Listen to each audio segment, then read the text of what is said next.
চকিতে সকলেই ব্যাগ গুছিয়ে নিল। একটা ট্রলার, কালো, নীল আর হলুদ রঙে ট্রলারের হুইল হাউসের ঠিক উপরে লেখা এমভি কুবের ট্রলারের নাম।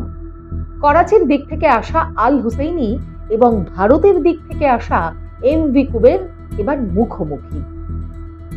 এই কুবের নামক ট্রলার আসলে মৎস্যজীবীদের, সাগরে মাছ ধরতে এসেছে। সাদা কাপড় উড়িয়ে ইসমাইল চিৎকার করলো, হো হো হো। মাছ ধরতে আসা ট্রলার স্পিড কমাচ্ছে। তারা বুঝতে পারছে কোনো এক বোট সম্ভবত সমুদ্রের বিপদে পড়েছে। সাগরে এরকম সময়ে একে অন্যকে সাহায্য করাই নিয়ম। অতএব ট্রলার কুবের এগিয়ে এসে ঠিক আল হুসেইনির পাশে দাঁড়ালো, আর তখন মুজাফফর চালিয়েই লাফ দিয়ে উঠে এলো কুবের ট্রলারে। বাকিরাও।